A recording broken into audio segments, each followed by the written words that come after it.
Assalamualaikum warahmatullahi wabarakatuh. Waalaikumsalam warahmatullahi. Alhamdulillah.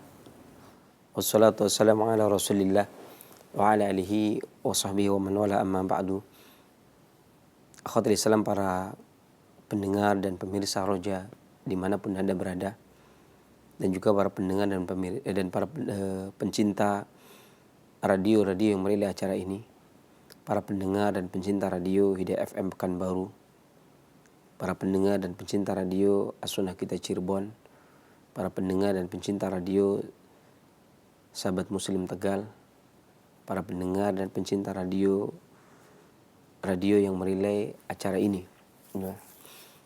Kita panjatkan segala puji syukur kita kehadirat Allah Subhanahu wa taala yang telah melimpahkan karunia-Nya kepada kita, memberikan hidayah dan taufiknya, memberikan kesempatan dan juga kesehatan, sehingga di pagi menjelang siang hari ini kita dipertemukan kembali oleh Allah Subhanahu wa taala.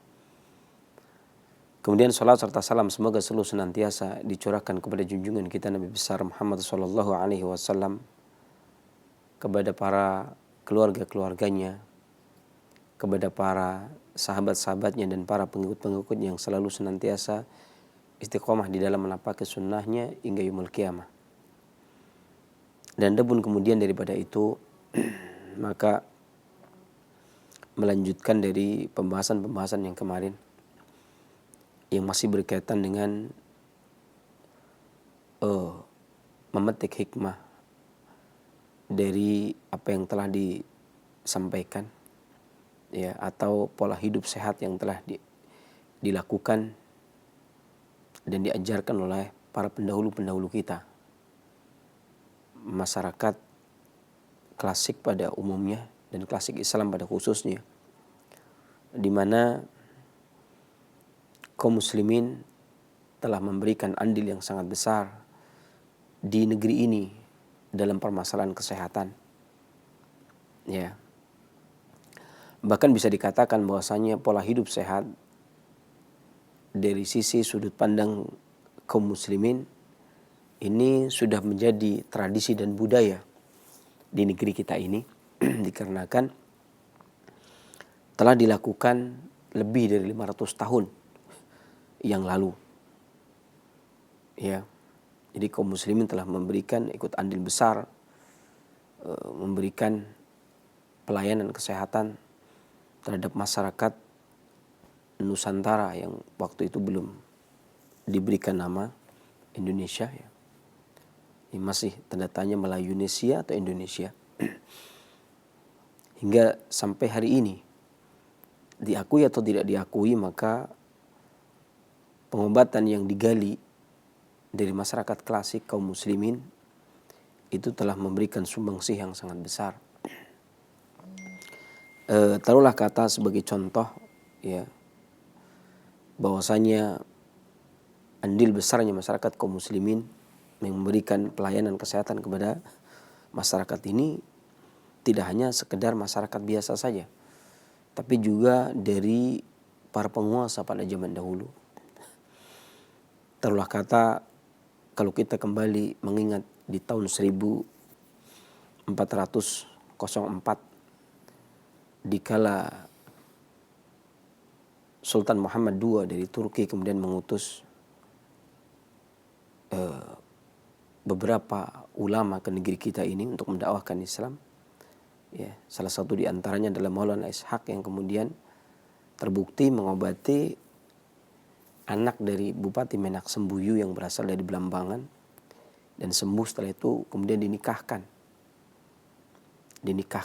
Ini juga bukti bahwasanya kaum muslimin yang datang dari Timur Tengah, ya, tahun 1400-an, 1404 itu kemudian juga memberikan pelayanan kesehatan bukan cuma kepada masyarakat, tapi sampai kepada anak dari raja kerajaan kecil, walaupun kerajaan kecil pada waktu itu, dan juga raja kerajaan besarnya, ya. Juga kita ingat Laksamana besar, yakni Laksamana Cheng Ho yang datang ke Indonesia tahun 1405, 1405, 1405, 1 tahun setelah kejadian pengobatan yang dilakukan oleh seorang ulama utusan dari Turki tersebut juga yang berasal dari Cina, dari dinasti Ming ya. Laksamana Cheng Ho juga sempat bertandang di negeri kita di Semarang, kemudian anak buahnya sakit melakukan pengobatan dan mengajarkan ilmu pengobatan di sana. Di sini juga dan terus sampai kemudian ke sini ya, masyarakat kaum muslimin selalu memberikan, kalau dilihat pemberian masyarakat kaum muslimin dalam permasalahan kesehatan di negeri ini terhitung lebih dari 500 tahun kalau dihitung dari 1404 sampai detik ini. Sampai 2015 berarti sekitar 600-an lebih ya. Ini berarti sudah bisa dikatakan sebagai warisan turun-temurun atau sebagai budaya, bahkan sebagai tradisi, karena ada yang mengatakan disebut sebagai tradisi atau budaya kalau hal tersebut dilakukan secara turun-temurun selama lebih kurang 300, ada yang mengatakan demikian, ada yang mengatakan 500. Batasan minimal dan maksimal. Jadi kalau diambil batasan orang-orang yang membatasi budaya dan tradisi itu 300 tahun, maka sudah cukup, karena itu 600 tahun lebih.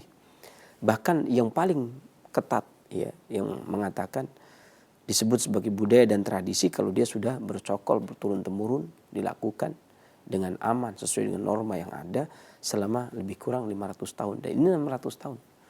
Maka bisa dikatakan budaya pengobatan masyarakat klasik Islam ya, ini sudah bisa dikatakan budaya bangsa, bahkan merupakan tradisi turun-temurun ya. Bagaimana mereka kemudian mengajarkan pola hidup kepada kita masyarakat.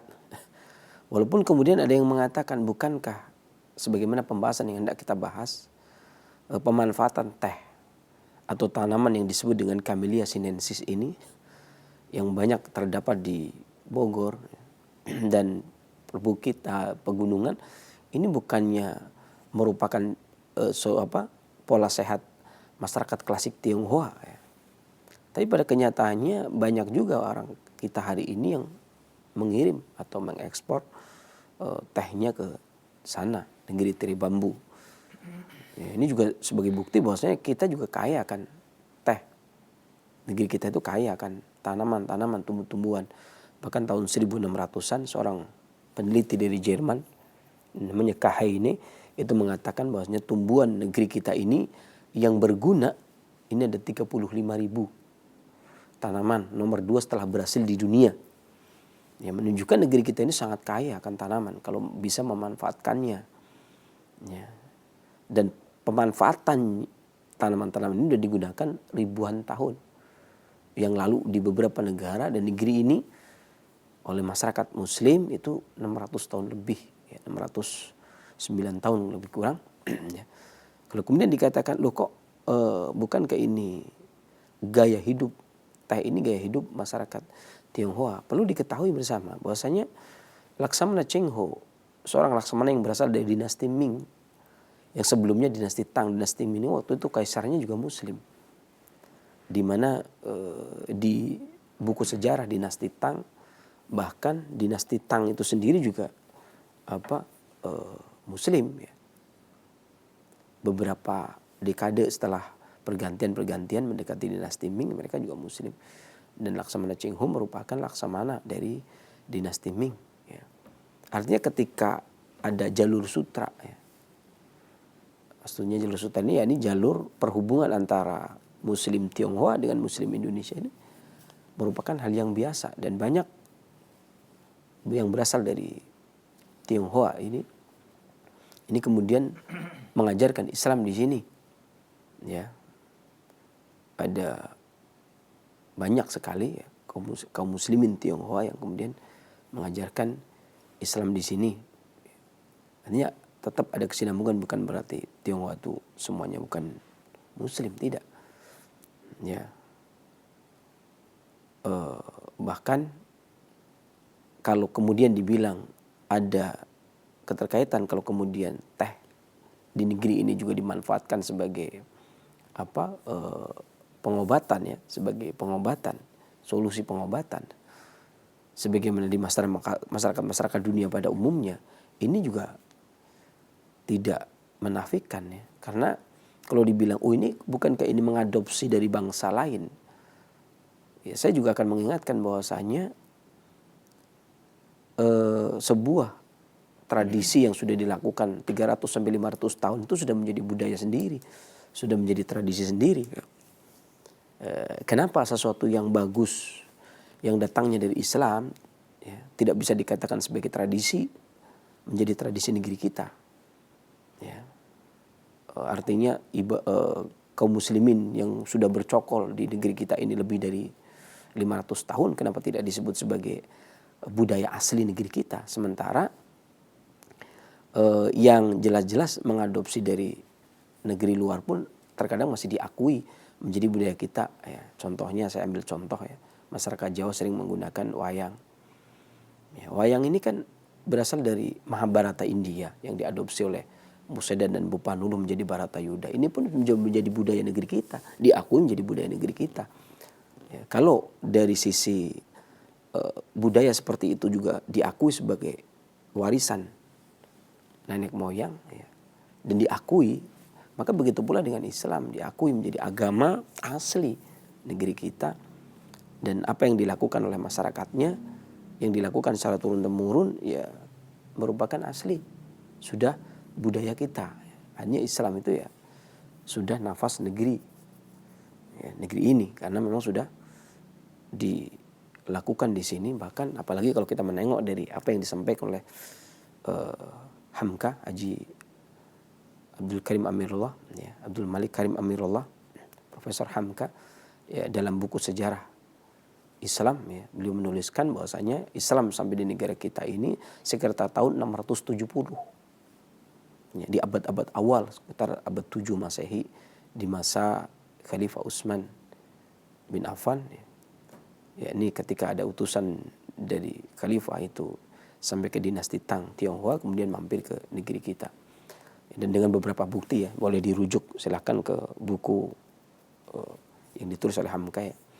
Ini juga menunjukkan bahwasanya sudah sekian ratus tahun ya, tentunya bahkan sudah mendekati 800 lebih ya, Islam itu sudah menjadi bagian dari negeri kita ini ya. Dan apa yang dilakukan oleh masyarakatnya ya merupakan sudah menjadi tradisi dan budaya, termasuk dalam pengobatannya atau urusan badannya.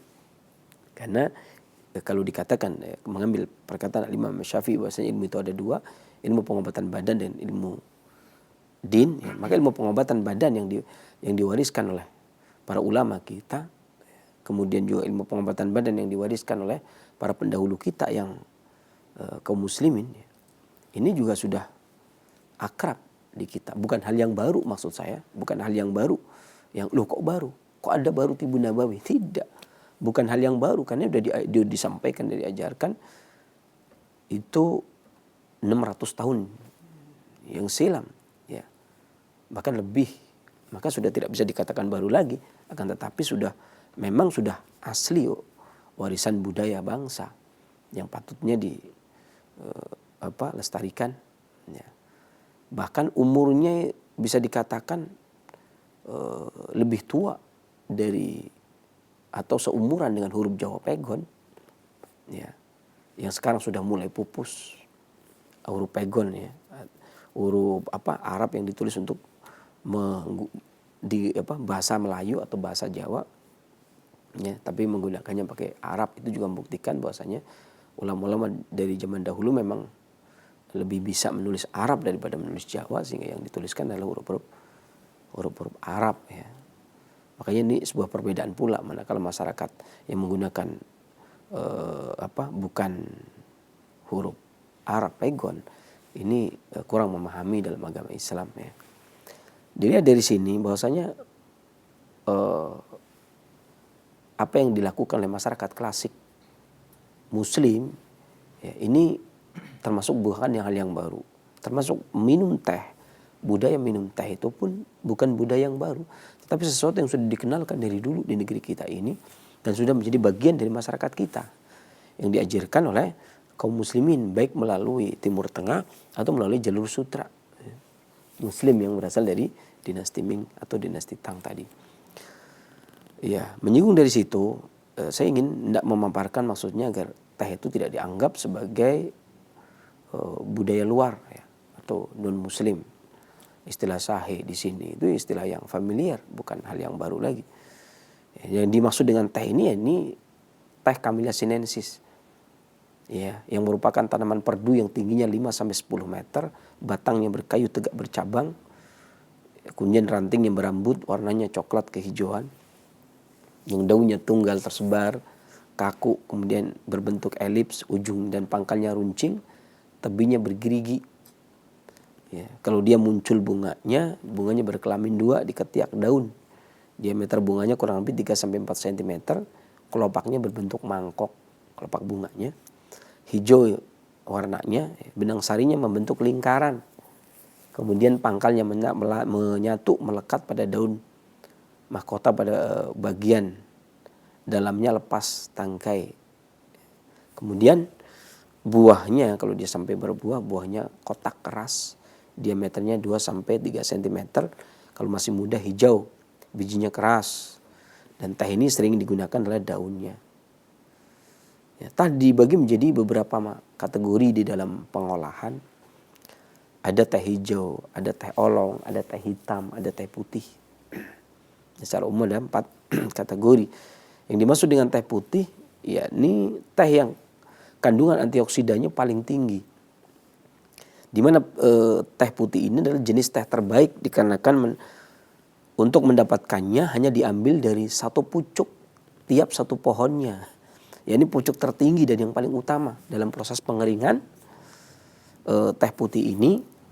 Ya, daunnya dibiarkan layu secara alami sehingga warnanya tetap putih atau menjadi putih.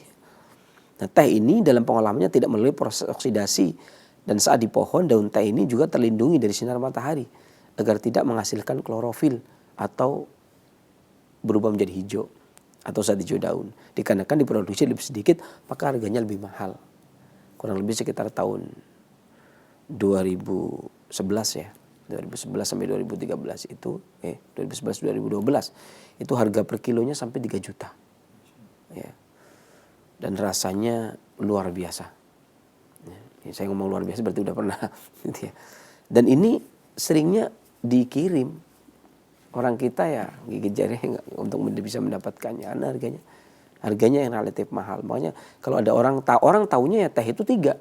Teh hijau, teh olong, teh hitam. Teh putih mana ada teh putih. Karena memang tidak ada di sini. Ya. Jarang sekali ada di sini. Kecuali kita ke puncak. Itu pun harganya kalaupun kita ke sana harganya 2011 itu sudah masih 3 juta ya. Satu onnya 300.000 itu. Kayaknya susah sekali untuk dapat cuman ngetes saja kan. Kemudian yang kedua namanya teh hijau. Di mana teh ini tidak mengalami fermentasi. Kandungan polifenolnya itu 36%. Senyawa yang dimaksud di sini polifenol di sini adalah senyawa antioksidan. Dan teh ini dalam pengolahan tidak melalui proses fermentasi. Setelah daun teh dipetik langsung diolah sehingga memiliki khasiat yang paling baik. Setelah teh putih tentunya, dan hasil penelitian menunjukkan bahwasanya teh hijau mampu menurunkan resiko terjadinya terkena kanker, kolesterol, penyakit jantung, dan mulai populer di Asia, terutama di Cina dan di Jepang. Kemudian yang ketiga adalah teh olong. Teh yang dilakukan prosesnya semi fermentasi atau fermentasi hanya sebagian, sekitar 30-70%.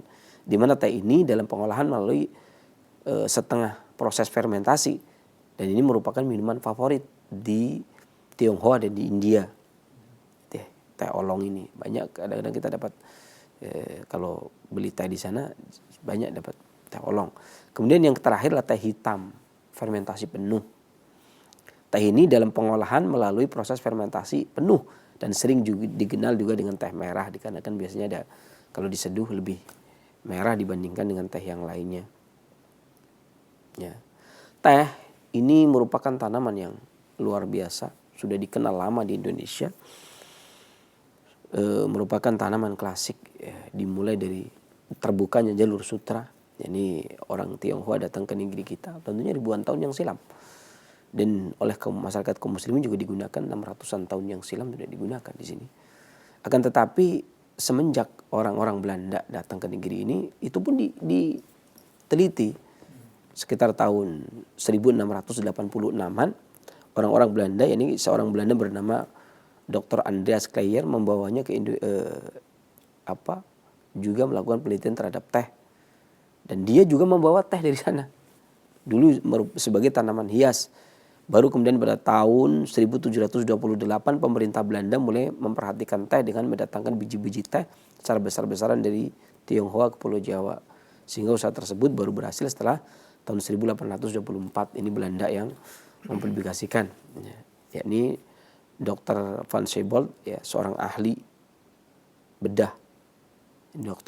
Seorang dokter konvensional ahli bedah dari tentara Hindia Belanda. Waktu itu masih bernama Hindia Belanda tahun 1800-an, 1824. Itu masih yang jenderal pertama ya, yang jalan Dendels itu, Jenderal Dendels ya. 2 kali gubernur Hindia Belanda di Batavia ini. Dendels juga Belanda, yang ketiganya baru Thomas Stamford Raffles ya. Thomas Stamford Raffles itu dari Inggris. Ya, kemudian seorang dokter bedah tentara Belanda ini yang pernah melakukan penelitian alam di Jepang mempromosikan usaha pembudidayaan dengan bibit teh dari Jepang. Hanya di sini sudah ada. Kemudian baru dari bibit-bibit dari sana. Biasanya kan ada, ini bibit unggul dari negeri luar dan seterusnya begitu. Ya, ada pelajaran-pelajaran yang diambil dari sana. Bukan berarti di sini tidak ada. Nama yang memiliki nama Camellia folium atau daun teh, ya, nama simplisianya ini, bagian yang digunakan adalah daunnya. Ini sekilas dari sisi sejarah ya, sejarah teh sampai kemudian masa penjajahan. Adapun para masyarakat klasik sebelum datangnya Belanda, sebelum datangnya Jerman ke Heine ya, tahun 1600-an ya. Juga sebelum negeri ini dikuasai menjadi Hindia Belanda ya, dengan gubernur Dendels tadi, ini sudah digunakan di masyarakat ini. Bahwasanya mereka menggunakan bukan berdasarkan efek farmakologi, kandungan kimiawi dari efek farmakologi atau biofarmasinya, bukan, akan tapi dari karakteristiknya teh ini. Tentunya dikarenakan masyarakat klasik Timur Tengah dengan istilah sahenya, kemudian masyarakat klasik negeri Tiri Bambu, yakni Tionghoa, seperti yang saya katakan tadi pada masa dinasti Ming tahun 1400-an datang Laksamana Cheng Ho. Ya. Juga ada budaya teh di sana. Itu dikenal dari karakteristiknya, di mana teh ini daunnya memiliki sifat sejuk, membersihkan panas,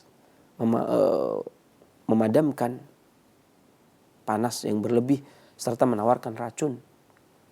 Ya. Dinginnya teh ini mampu menawarkan racun. Makanya sering kita ingat bahwasanya di Jepang sendiri, ketika seseorang terpatok ular ya, ular laut ya, kemudian cara yang paling efektif dilakukan pertama kali, pertolongan pertama sebelum terjadi ada obatan dan sebagainya, maka yang dilakukan adalah dengan cara menumpahkan teh.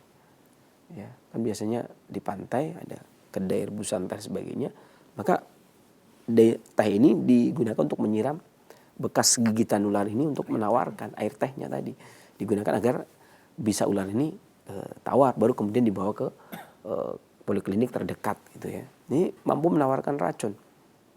Teh ini artinya dia memiliki sifat dingin yang bisa mengatasi peradangan, mengatasi infeksi, bahkan mengatasi panas beracun, sehingga mencegah terjadinya darah ini tabayuh, dan darah ini haja, bergejolak ya. Dan teh ini melenyapkan panas, kemudian juga menawarkan racun. Yang dimaksud racun di sini adalah racun panas ya. Dan secara umum teh ini juga selain memiliki karakter dingin, juga dia sepet. Sepetnya itu mengerutkan dan mengukuhkan. Di mana sepet mengerutkan dan mengukuhkan ini bermanfaat untuk astringan, jadi mencegah agar tidak timbul seseorang ini keringat berlebih. Ya, mencegah timbulnya keringat berlebih dikarenakan kelemahan jantung, dikarenakan tingginya dahak atau reak atau lemak, sehingga keringat bercucuran berlebih, maka dia mengerutkan, menghentikan, mencegah terjadinya keringat berlebih. Di samping itu dia juga digunakan untuk menahan agar tidak cepat keluar sperma. Yang nanti di penelitian konvensional, hal ini dikarenakan kandungan vitamin C teh yang tinggi. Kalau dalam penelitian belakangan ini, sekitar tahun berapa? 1975-an yang diprakarsai oleh Dr. Joni Ria Hutapea dan Dr. Anda Sri Sugati ya, dari pemerintah ya. Ya, dia lakukan penelitian di Tawangmangu. Ya, kandungan teh itu sangat tinggi. Artinya masyarakat klasik mengatakan teh itu memiliki manfaat untuk mengerutkan dan mengokohkan. Di antaranya mempertahankan agar sperma tidak cepat keluar. Ya, dan belakangan penelitian mengatakan itu karena vitamin C-nya. Ya, dan ini nyambung. Artinya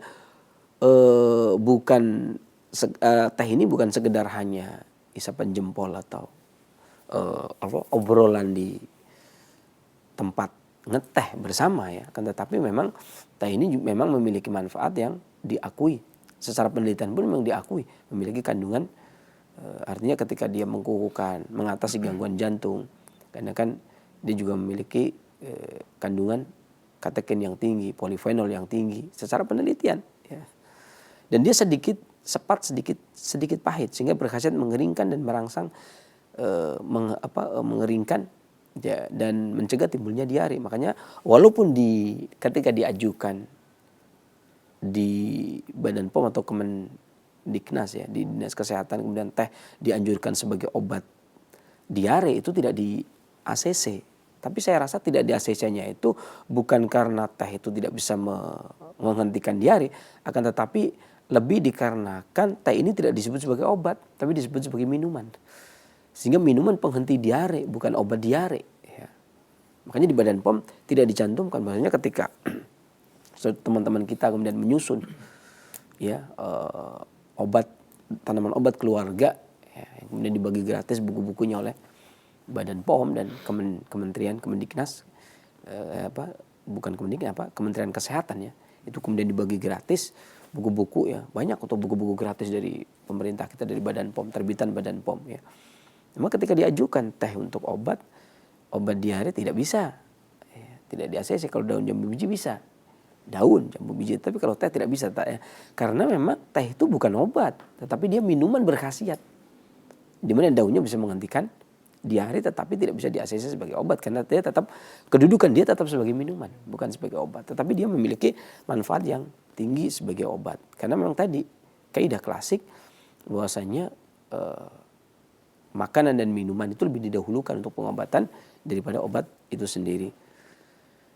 Ya, sehingga dia mengeringkan lembab, mengatasi timbulnya cairan-cairan lembab yang kemudian nantinya akan memanas sehingga timbul benjolan yang ada di dalam tubuh seperti tumor, kista, miom, kanker. Nah, ini dia bermanfaat untuk itu. Nah, nanti di kemudian hari para peneliti itu mengatakan hal itu dikarenakan kandungan katekinnya, di mana dia memiliki kandungan yang tinggi, ya, anti kanker yang tinggi. Ya. Artinya bukan bertepuk sebelah tangan, akan tetapi memang gayung bersambut. Apa yang dinyatakan oleh para ahli klasik kemudian diamini oleh para peneliti hari ini.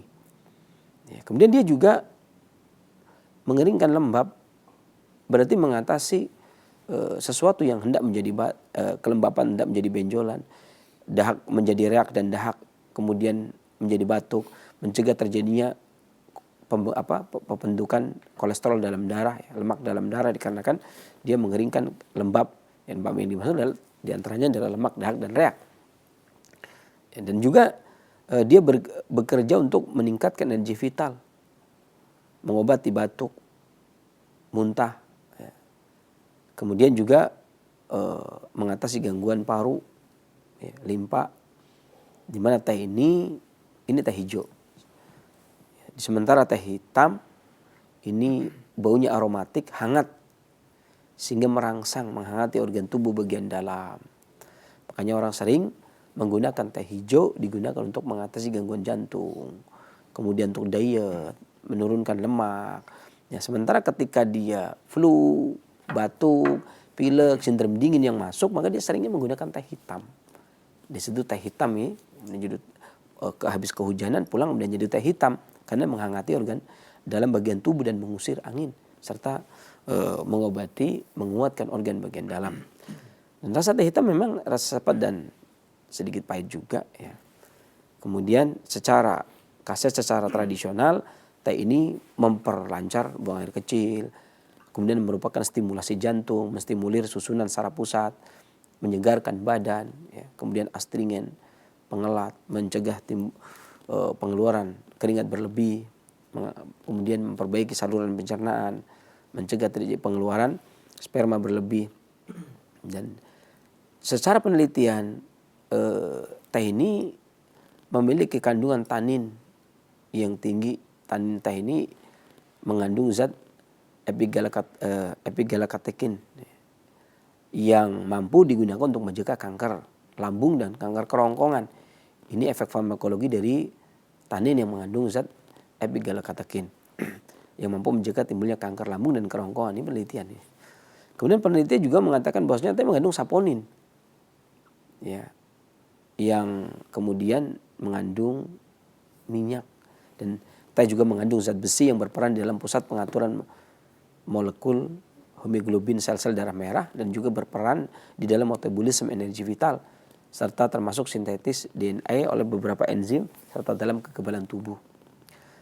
Dan dia juga mengandung magnesium yang mengurangi stres, membantu pola tidur yang baik. Makanya terkadang orangnya daripada stres kemudian ngeteh untuk enjoy agar enjoy mengurangi stres.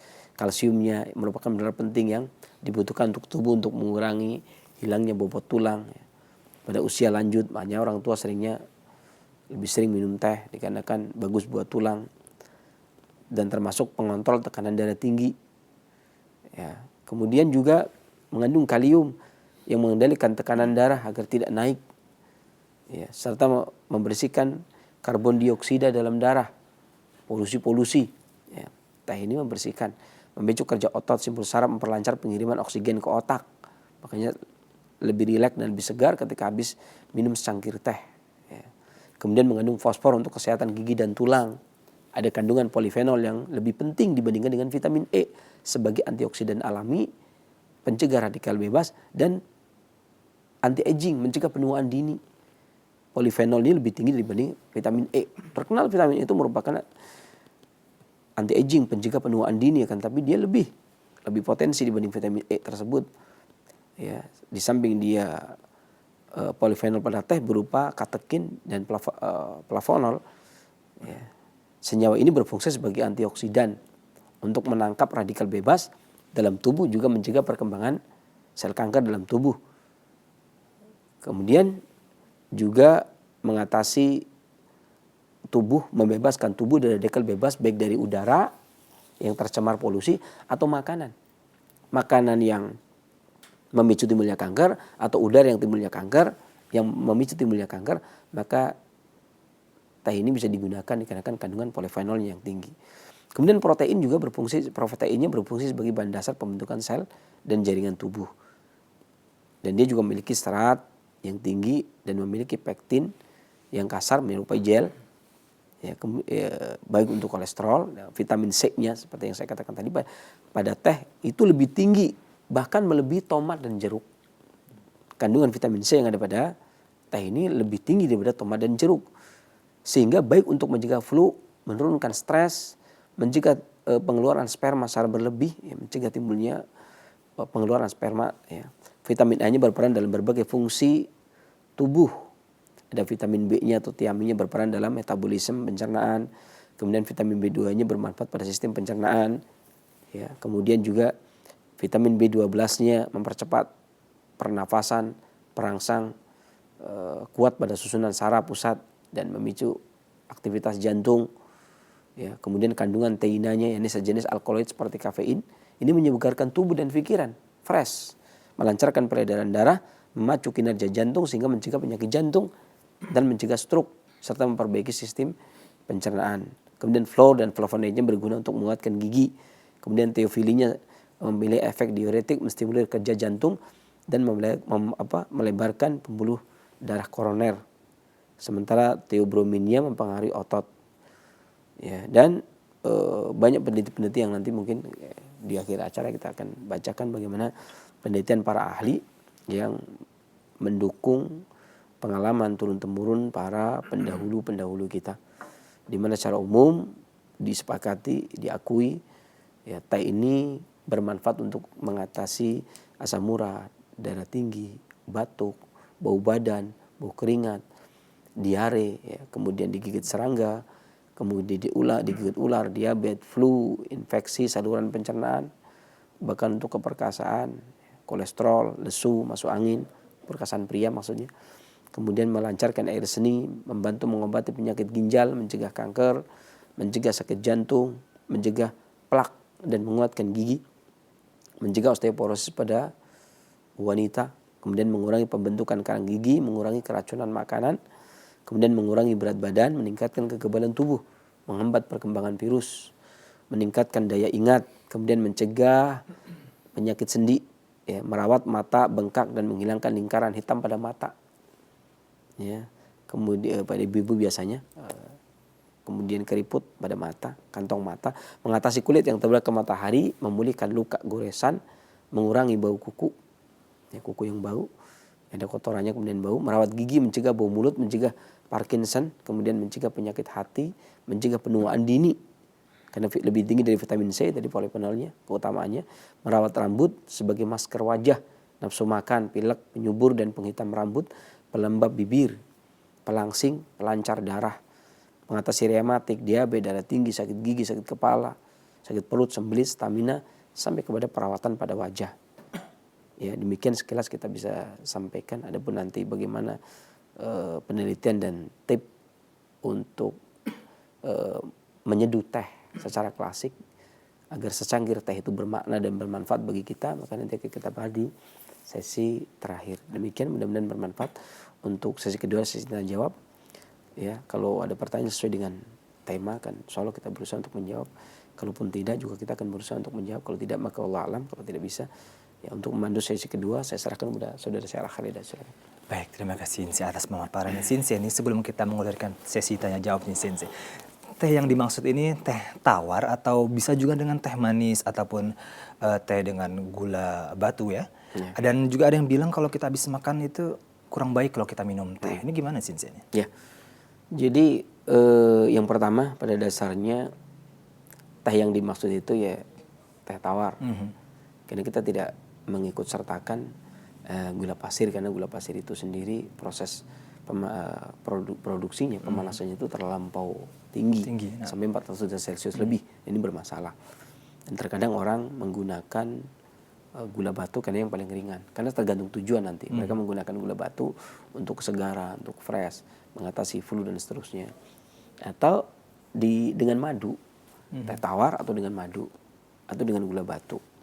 Ya, itu yang pertama yang berkaitan dengan tadi apa? Penyajian. Teh penyajian apakah harus dengan gula atau tidak. Seringnya madu atau tawar atau gula batu.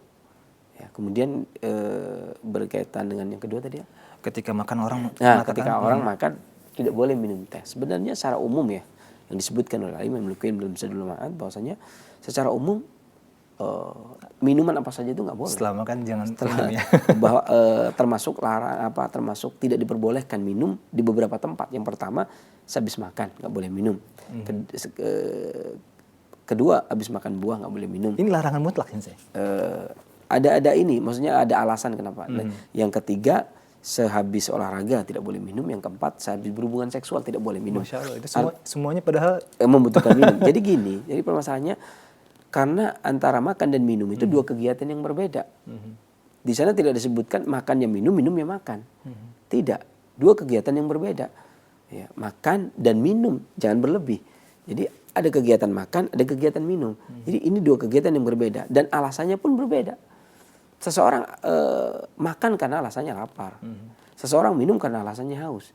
Tetapi ketika dia makan dan dia tidak haus, maka ya tidak perlu minum karena minuman ini hanya akan membuat makanan ini sendiri khasiatnya akan berkurang, manfaatnya akan berkurang. Ya, dengan minuman itu maka jadi khasiatnya jadi berubah. Ya. Akan tetapi kalau seseorang itu keselak, gitu kan, kemudian haus, ini alasan minum, ya kan? Karena alasan minumnya kan saya habis makan, tapi saya haus. Ya, haus itu alasan minum. Haus itu alasan minum. Jadi kita minum bukan karena habis makan, tapi karena minum karena haus. Saya minum karena keselak. Keselak tentunya karena buru-buru makanya. Ya, karena haus. Tapi kalau nggak haus, makanya berkuat dan sebagainya nggak haus.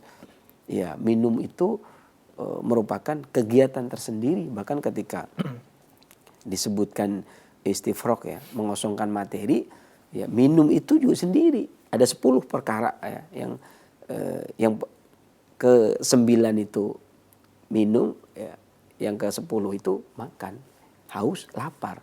Jadi bukan dijadikan satu, makan dan minum. Tidak kan, tapi ini dua kegiatan yang alasannya pun berbeda. Gitu. Tapi kalau habis makan saya haus, ya minum. Karena alasannya minum bukan karena habis makan ya. Akan tetapi kalau memang tidak haus, ya lebih baik jangan minum. Demikian. Berarti mengurangi khasiat ya? Ya. Bukan menyebabkan penyakit penumpukan seperti penumpuk berbeda ketika tekan air jadi menimbulkan penyakit, tidak ya? Iya, ketika dia tidak berkhasiat kemudian lebih cepat busuk dan antara pembusukan dengan penguraian lebih cepat pembusukan, ya akhirnya ada penyakit juga. Bisa juga, subhanallah. Baik, bagi Anda pemirsa dan pendengar Radio Roja dimanapun Anda berada, silakan bagi Anda yang berkonsultasi kepada Sinse, menghubungi kami di 0218236543 ataupun layanan pesan singkat kami di 0819896543. Dan kepada pendengar dan pemirsa kami akan angkat penelpon yang pertama. Naam. Halo. Assalamualaikum. Waalaikumsalam warahmatullahi wabarakatuh. Siapa di mana Bapak? Dengan Andi di Subang. Bapak Andi. Silakan Bapak Andi. Ini ingin menanyakan apakah teh sama saya udah pernah menanyakan minggu kemarin kalau nggak salah ke Sinse masalah hernia. Iya. Sinse menyarankan resep ada jahe, terus kayu manis sama apa lagi satu lagi ya? Adas. Lengkeng. Iya, adas. Itu bisa ditambahkan lagi ke Sinse sama jambu biji sama teh. Mengingat jambu biji vitamin C-nya cukup sangat tinggi gitu ya? untuk kolagennya gitu. Dipisah saja Pak. Gimana? Dipisah saja Pak. Dipisah ya Sinse. Betul. Iya. Ya. Tapi perkembangannya gimana Bapak? Hernianya? Perkembangannya kalau BAB lancar Sinse. Cuman bingung saya. Bingungnya tuh kalau mengedan, kalau lagi pup, lagi BAB, mengedan, jadi larinya ke atas gitu. Lari ke atas mungkin gimana? benjolannya lebih besar, menekan dada, menekan jantung sama paru-paru, jadi berdebar jantung itu sih. Baik. Iya. Bapak tinggal di mana? Ya, Di Subang. saya menyikapinya ya. Subang. Baik. Cukup? Baik, terima kasih Bapak Andi atas interaksinya. Assalamualaikum. Waalaikumsalam warahmatullahi. Ya, obat bisa dilanjutkan, silakan Bapak. Tetapi ada beberapa penderita hernia yang sudah besar, itu memang harus diterapi juga. Maka silakan Bapak datang ke terapi terdekat refleksi itu Subang, saya rasa banyak. Ya, datang kemudian minta tolong untuk dinaikkan. Adapun obat bisa diteruskan. Demikian, mudah-mudahan Allah angkat penyakitnya dan bermanfaat bagi para pendengar, bisa yang lainnya selanjutnya. Baik, Sinse tadi beliau mengatakan memakan jambu kluthuk Sinse. Dan dia juga kesusahan BAB. Ini bagaimana Sinse ketika dia konsumsi jambu kluthuk? Buahnya nggak apa-apa. Buahnya tidak mengapa ya? Tapi Tidak kalau membuat memang mensumbatkan, tidak? Ya, itu daunnya. Daunnya saja ya berarti ya? Daunnya saja. Berarti persepsi orang makan jambu kluthuk untuk menyumbat itu juga salah ya? Kalau daunnya ya Daunnya. memang untuk obat diare ya, menghentikan diare. Tapi kalau buahnya bisa memperlancar. Baik, terima kasih jawaban serta solusinya. Dan kepada Bapak Andi semoga diberikan kemudahan. Di belakang Bapak Andi di Subang silakan di 0218236543. Nah. Halo. Assalamualaikum. Waalaikumsalam warahmatullahi wabarakatuh. Iya, dengan siapa di mana Bapak? Saya Henry di perjalanan. Bapak Henry silakan. orang tua saya itu kadang-kadang sering mengalami sariawan ya, Sensei ya, sama seperti vertigo gitu kalau kelelahan. Itu obatnya apa ya? Apa Sensei ya? Baik, ada yang tanya Sensei? Cukup. Baik, terima kasih Bapak Henry. Iya. Baik. Tadi saya sudah katakan bahwasanya teh mengurangi stres, mengatasi kelelahan ya. Maka bisa mengkonsumsi cangkir teh pagi dan sore. Ya. Boleh juga teh ditambah dengan jahe. Kalau tidak dalam keadaan sariawan, lelah dalam keadaan tidak sariawan. Kalau lelah dalam keadaan sariawan, boleh teh saja. Ya, maka bisa dikonsumsi teh. Secara umum dia bisa mengatasi gangguan lelah, letih, lesu, ya. Terutama pada orang tua karena dia juga memiliki manfaat bagus untuk tulang, terutama bagi orang-orang yang sudah tua, ya. Adapun kemudian secara umum, secara khusus sariawan itu sendiri, ya, sariawan ini dibagi menjadi dua bagian. Kalau sariawan tersebut di bibir, maka seringnya berhubungan erat dengan pencernaan, limbah dan lambung.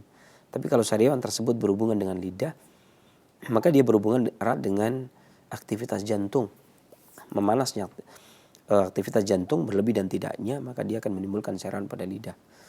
Ya. Dan banyak sekali obat-obat yang digunakan untuk mengatasi sariawan tentunya berdasarkan sariawan tersebut di lidah atau di mulut.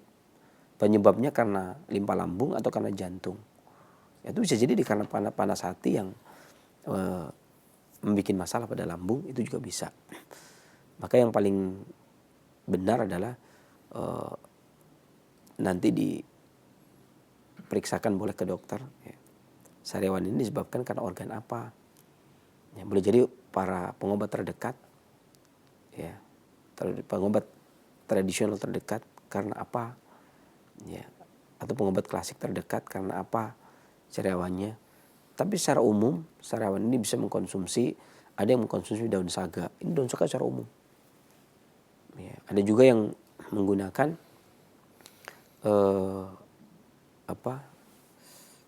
tanduk kerbau, ya. Sapi ada tanduknya? Nggak ada ya? Kerbau, ya, tanduk kerbau. Jadi tanduk kerbau ini kemudian dipotong, ya, kurang lebih sekitar sepanjang satu ibu jari, dipotong kan, tanduk kerbau bulat. Kemudian dipotong, kan kering, ya, dikeringkan kemudian dipotong. Kalau bisa kemudian diiris-iris tipis, biasanya disayat biasanya, ya. Biasanya disayat, ya, sekitar kurang lebih 20 gram, 10-20 gram. Karena dibanding dengan tanduk badak itu cula badak, ya, itu nggak ada, susah dicarinya juga, walaupun dikering juga. Ini lebih tinggi untuk obat sariawannya, panas dalam, tapi tanduk kerbau pun tidak ada masalah. Kemudian direbus, ya, dengan 3 gelas air agar tersisa menjadi 1 gelas. Ya, kemudian diminum 2 kali, pagi dan sore. Demikian mudah-mudahan Allah angkat penyakitnya dan bermanfaat bagi para pendengar dan pemirsa yang lainnya selanjutnya. Baik, terima kasih Sensei jawaban serta solusinya, dan kepada Bapak Henry, hati-hati di jalan. Semoga Allah memberikan keselamatan bagi Anda dan diangkat penyakit orang tua Bapak Henry. Baik, di belakang Bapak Henry di 0218236543. Sebelum kita beralih ke pesan singkat. Nah, halo. Halo. Nah. Halo. Iya Bapak, silakan, sudah masuk. Saya Abdul Wahid daripada Jawa Baru, Ustaz. Assalamualaikum Bapak, dengan siapa, di mana Bapak? Kurang jelas. Saya Abdul Wahid daripada Johor Baru. Baik, Bapak silakan. Oh, Ustaz, saya ini ada cek dokter. Buah pinggang kata dokter kering, Ustaz. Mula-mula kotor, lepas itu sekarang dikata kering. Jadi apa solusinya yang harus saya buat, Ustaz? Baik. Itu saja, Ustaz. Terima kasih. Terima kasih Bapak. Instruksinya. Waalaikumsalam warahmatullahi wabarakatuh. Johor Baru, ya. Ada 2 obat yang bisa dilakukan oleh Bapak. Di antaranya Bapak boleh menggunakan halia secukupnya, ya, halia secukupnya, kemudian ditumbuk, kemudian dibalurkan pada pinggang. Dibalurkan pada pinggang, biarkan sampai agak mengering. Kalau terlalu panas boleh ditambah dengan minyak zaitun. Ya, ini mau tidur. Ya, kurang lebih 2 jam menjelang mau tidur. Setelah kering kemudian dibersihkan pakai air hangat. Ini dari luarnya. Adapun dari dalamnya, ini bisa menggunakan beberapa hal, diantaranya apel juga bisa. Bisa menggunakan apel hijau, ya, apel yang berwarna hijau, kemudian di blender bersama dengan setengah gelas air, ya, agar dapat kurang lebih 3/4 gelas. Kemudian diminum pagi dan sore, diminum pagi dan sore, pagi dan sore. Ini bisa digunakan untuk mengatasi gangguan kekurangan atau kekeringan pada buah pinggang. Demikian kepada Bapak yang bertanya, mudah-mudahan Allah angkat penyakitnya dan bermanfaat bagi para pendengar dan Indonesia yang lainnya selanjutnya. Baik, terima kasih Sinse, dan kami akan beralih ke layanan pesan singkat kami sebelum karena masih ada waktu beberapa menit ke depan bagi Anda yang ingin menelpon, tapi kami akan bacakan pesan singkat terlebih dahulu. Assalamualaikum ya Sinse. Saya Ibu Ika di Bandung.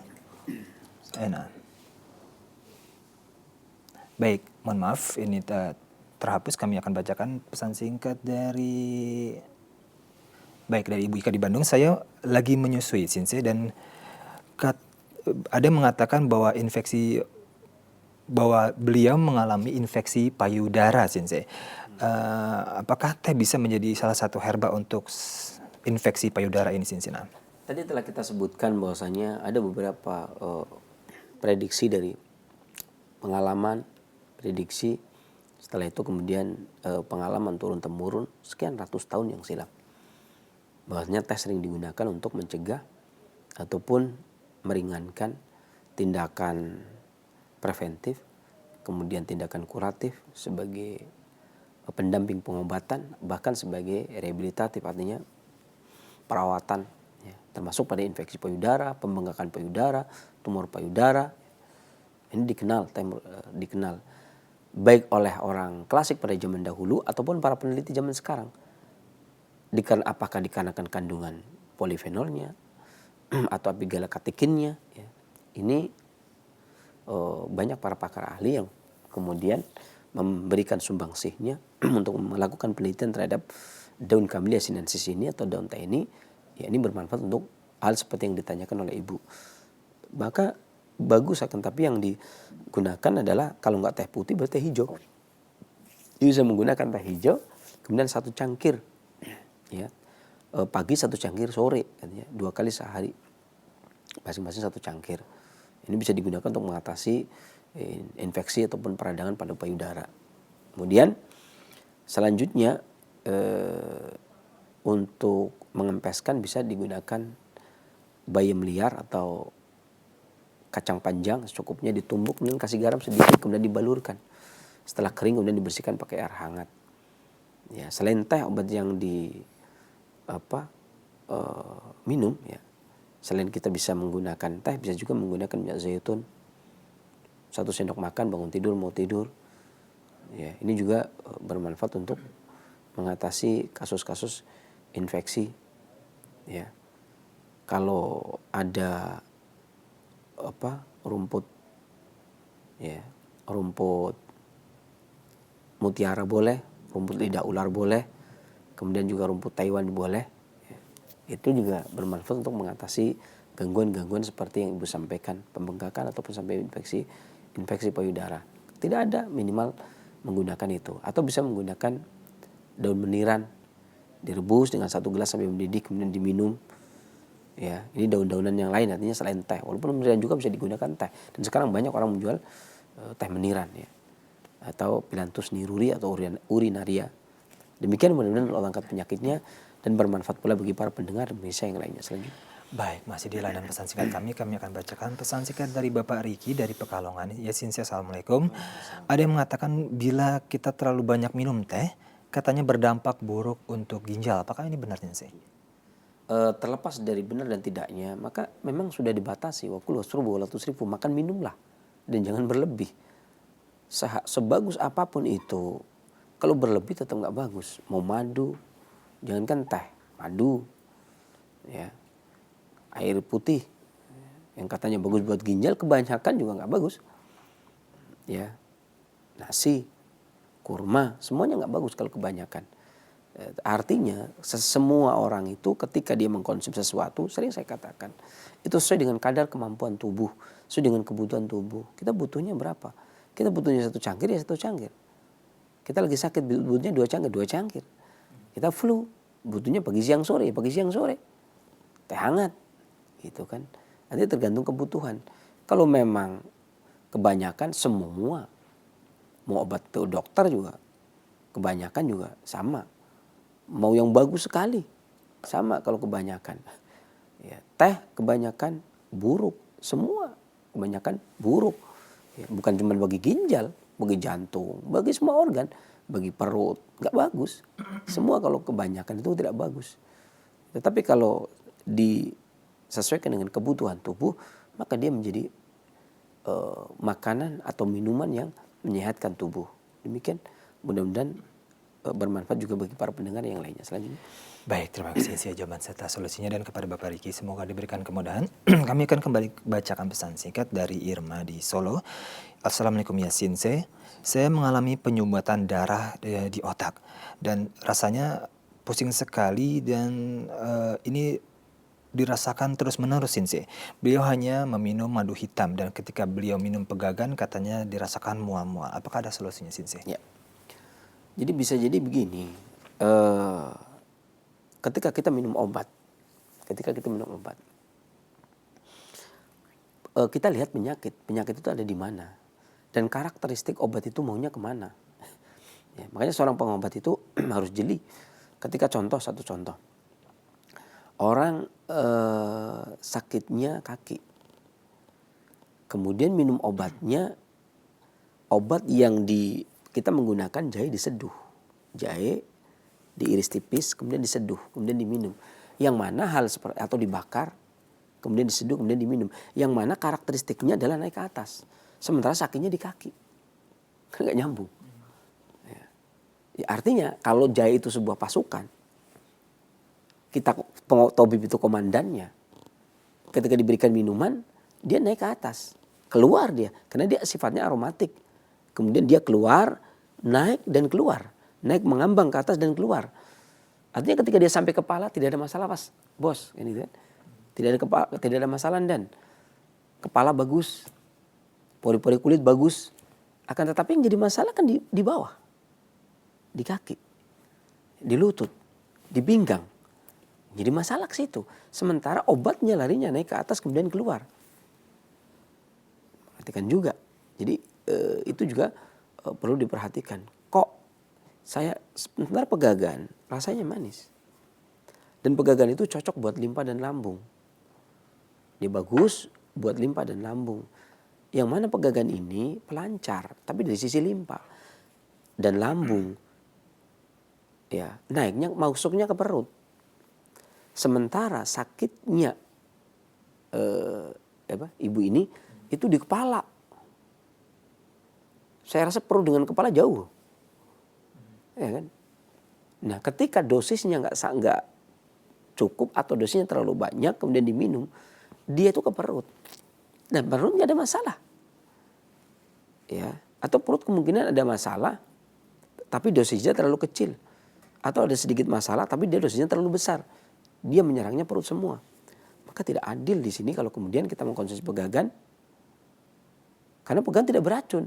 Akan tetapi dia akan menjadi racun tersendiri kalau dosisnya tidak tepat. Satu. Kedua, sasaran yang dituju tidak tepat. Iya kalau buat nafsu makan, pelancar peredaran darah, memperbagus sistem pencernaan, terutama untuk anak-anak, orang dewasa, nggak ada masalah. Bahkan pegagan diminum anak-anak pun tidak ada masalah. Akan tetapi ketika seseorang yang permasalahannya adalah penyumbatan di otak, ya, di mana memang terkenal pegagan itu memperlancar peredaran darah di otak. Akan tetapi lewatnya apa? Lewatnya apa? Dia karakternya masuknya ke memperbagus limpa dan lambung. Dan dia bisa naik, itu harus ada yang membawa. Contohnya pegagan ditambah dengan jahe. Pegagan, 1 genggam, jahe, 1 ibu jari. Diangkat dengan jahe. Jadi ketika jahe rasa yang pedas itu merupakan karakter yang bisa digunakan untuk menghancurkan sumbatan kalau bahasa klasiknya. Ya, menghancurkan sumbatan atau membuyarkan sumbatan itu dengan pedas, hangat. Ketika dia buyar, barulah kan dia bareng dengan pegagan, baru pegagan yang memperlancar. Ya, jadi kalau ibu tadi sudah mengatakan, saya kok pakai pegagan, sebenarnya tinggal ditambahi 1 genggam pegagan basah, ya, atau 1 sendok teh pegagan kering ditambah dengan 1 ibu jari jahe. Kemudian direbus bareng. Ya, sampai mendidih baru kemudian diminum. Bukan sampai mendidih dibiarkan. Biasanya 2 gelas jadi 1 gelas gitu ya. Kalau tidak bisa. Kenapa? Karena sifatnya yang naik. Mau diobati dinaik. Kecuali kalau mau buat mengatasi gangguan perut. Maka biarkan 15 menit baru diminum. Karena dengan tanaman yang sama. Proses perebusan yang berbeda. Khasiatnya berbeda. Ketika pegagan dengan jahe ini kemudian diminum. Direbus. Setelah mendidih diamkan sekitar kurang lebih 15 menit, maka dia bisa mengatasi gangguan lambung, menghangatkan perut, mencegah flu, ya, meluruhkan dak dan lendir, kemudian mengatasi nafsu makan, ya, menguatkan nafsu makan, ya, memperlancar buang air besar. Akan tetapi kalau didiamkan lama, setelah mendidih diamkan 1 jam, agak kental sedikit, ya, maka dia berubah. Dia akan memberikan nutrisi, menguatkan sumsum, tulang sumsum, ya, menguatkan ginjal, ya, kemudian bisa digunakan untuk stamina, menguatkan ereksi, pegagan dan jahe itu tadi. Jadi beda perebusan saja sudah berubah dia. Beda didiamkan juga berubah. Beda diamkan sudah berubah. Kan? Setelah rebus mendidih, kecilkan apinya, dibiarkan. Berapa lama dia membiarkan? Kan begitu. Ini ke ginjal, meluruhkan kemih. Kalau didiamkan sampai 1 jaman. Jadi beda gaya merebus itu juga udah beda, ya, itu demikian Bu. Maka kalau yang ini saya sarankan cuman setelah mendidih langsung diangkat, ya, pegagan ditambah dengan jahe, setelah mendidih langsung diangkat, kasih madu secukupnya, kemudian setelah hangat kasih madu cukupnya, kemudian diminum. Ya, ini bisa buat malah bisa digunakan untuk mengatasi pusing dan mengatasi penyumbatan. Jahenya memecahkan penyumbatan, pegagannya memperlancar. Itu begitu caranya. Demikian mudah-mudahan Allah angkat penyakitnya dan bermanfaat bagi pemirsa yang lainnya. Nah, itu diminumnya pagi, sore atau menjelang tidur? Menjelang pagi dan menjelang tidur. Baik, terima kasih Sinse dan kepada Ibu Irma. Semoga bermanfaat jawaban dari Sinse. Dan kami akan beralih ke layanan telepon kami di 0218236543 bagi Anda yang ingin langsung berkonsultasi. Nah, halo. Halo. Ya, halo. Halo. Ya, Ibu sudah masuk, silakan. Dari Mamuju. Dengan Ibu siapa Bu? Mohon. Dari Lydia Karosa, Mamuju. Baik, Ibu mohon maaf Ibu.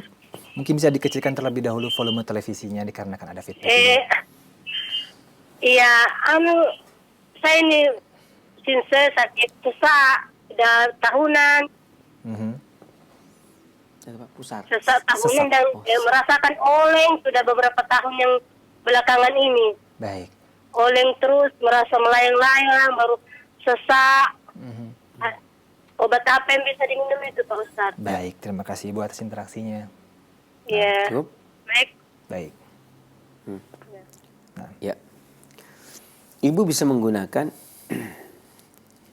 ada 2 cara di sini. Yang pertama, Ibu bisa menggunakan air teh kental kurang lebih sekitar 3/4 cangkir. Ditambah dengan air jeruk nipis 1 sendok teh. Kemudian ditambah dengan madu 1 sendok makan. Saya ulangi. Teh hangat agak kental kurang lebih sekitar 3/4 cangkir. 3/4 cangkir air teh kental. Ditambah dengan air jeruk nipis 1 sendok teh. Ditambah dengan madu 1 sendok makan. Aduk rata, kemudian diminum sekaligus. Ya, lakukan pagi dan sore atau setiap pusing, setiap melayang. Itu yang pertama. Yang kedua, bisa menggunakan 1 sendok teh, 1 ibu jari jahe. Ya. Kemudian direbus dengan 1 gelas air sampai mendidih. Setelah mendidih diangkat, tambah air jeruk nipis dan madu secukupnya. Air jeruk nipis separuh, kemudian madu secukupnya, diaduk rata, kemudian minum selagi hangat. Lakukan ketika pusing atau ketika melayang, atau kalau tidak melayang maka bisa diminum 3 kali sehari, pagi, kemudian sore sekitar ba'da asyar, kemudian menjelang ba'da isya atau habis salat isya. Demikian. Baik. Mudah-mudahan Allah angkat penyakitnya dan bermanfaat bagi para pendengar dan pemirsa yang lainnya selanjutnya. Baik, terima kasih saya jawaban serta solusinya. Dan masih di layanan telepon kami bagi Anda yang ingin berkonsultasi di 0218236543. Silakan. Halo. Halo, Assalamualaikum. Waalaikumsalam warahmatullahi wabarakatuh. Dengan siapa di mana Bapak? Ini dengan Pak Ian dari Bekasi. Bapak Ian di Bekasi, silakan Bapak Ian. Iya, enggak. Mau nanya. Assalamualaikum Pak Ustaz. Assalamualaikum. Mau nanya, ini di badan saya, di tangan saya terutama di lutut Ustaz. Kenapa Bapak tangannya? Mohon maaf. Di lengan. Posisi lengan tangan, kalau diangkat itu agak lemes gitu, nggak bisa ngangkat itu. Dua-duanya Pak, kiri kanan? Sebelah kiri. Sebelah kiri. Iya. Itu aja Pak Ustaz. Itu saja, baik. Enggak. Terima kasih Bapak ya. Terima kasih. Assalamualaikum. Waalaikumsalam warahmatullahi wabarakatuh. 2 tangan 2 kaki atau 4 alat gerak itu dikuasai kuat dan lemahnya oleh urat dan tendon, kuat dan tidaknya fungsi limpa, fungsi tihal maksud saya. Tihal itu maksudnya perut kecil, ya, yang digunakan untuk yang berorgan yang kerja bermanfaat untuk mentransmisi dari makanan menjadi saripati dan mentransportasikan atau mendistribusikan. Dan dia, kata Khalifah Ali ketika di Siffin, dia merupakan tempat empati, ya, tempat empati. Disebutkan dalam dalam Adabul Mufrad dan di Hasan Imam Al-Albani. Dia merupakan tempat empati. Dan tihal ini yang kemudian menguatkan lemah dan tidaknya tihal 4 alat gerak, 2 tangan 2 kaki, maka bergantung pada tihal ini, ya, atau perut kecil. Maka beberapa obat yang bisa digunakan untuk mengatasi, menguatkan, ya, ini bahwa bisa menggunakan 1 ibu jari temulawak, 1 ibu jari temulawak, kemudian ditambah dengan 3 lembar daun salam, ya, kemudian ditambah dengan 1 ibu jari kencur. Saya ulangi, 3 lembar daun salam, 1 ibu jari temulawak, ditambah dengan 1 ibu jari kencur, kemudian direbus dengan air 2 gelas sampai mendidih.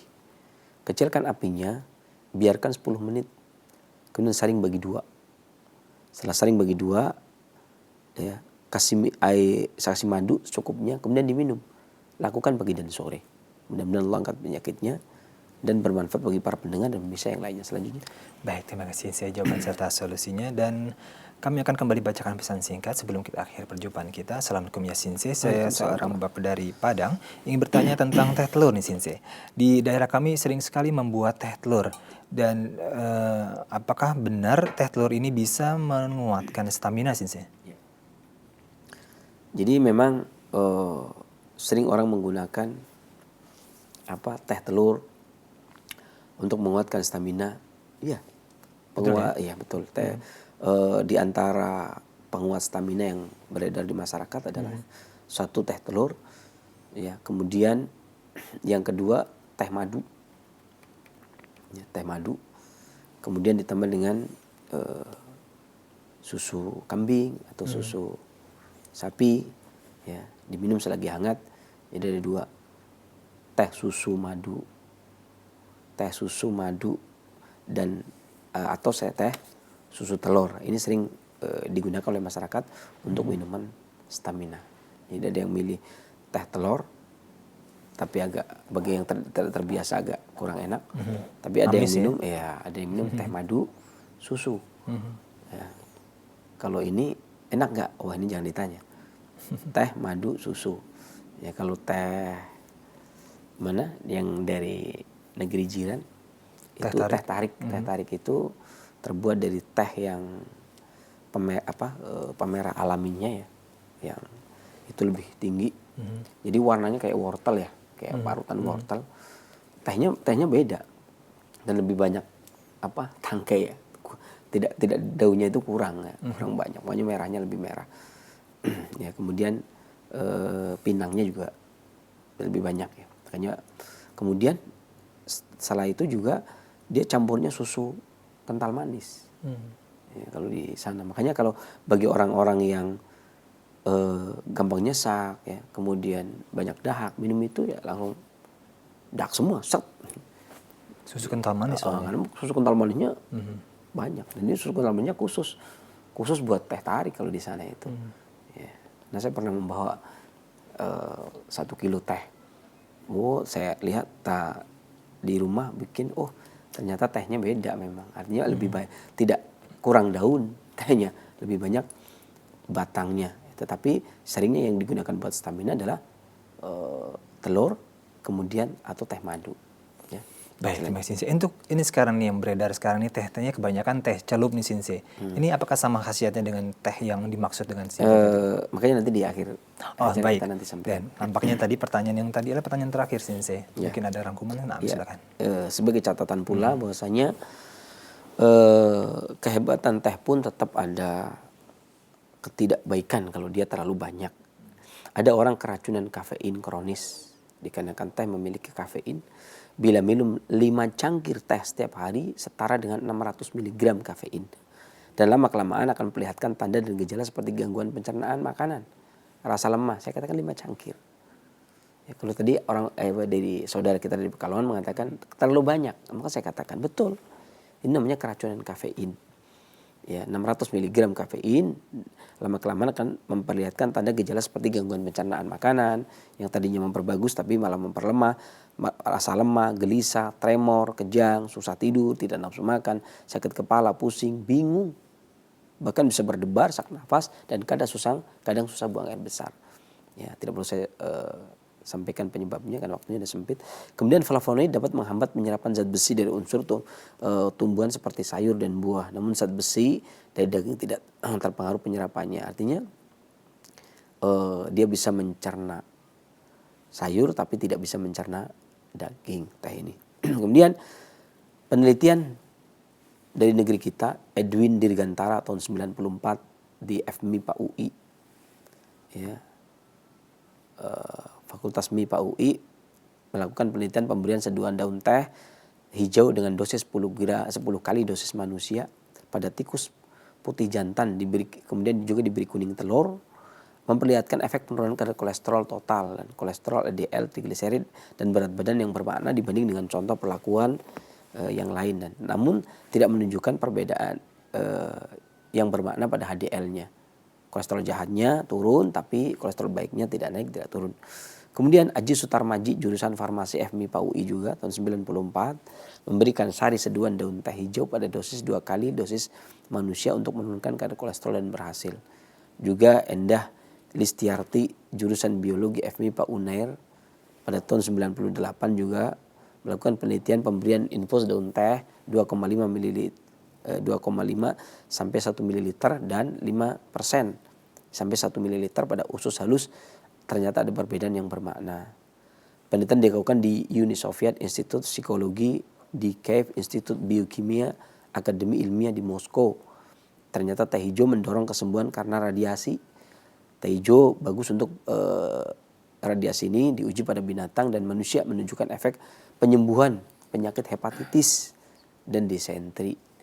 Dan juga pada tahun 1976 di Medical College di Calcutta, India meneliti teh hijau untuk menurunkan kolesterol dan mencegah serangan jantung dan memiliki efek yang baik, ya, memiliki efek yang signifikan terhadap pencegah serangan jantung dan kolesterol.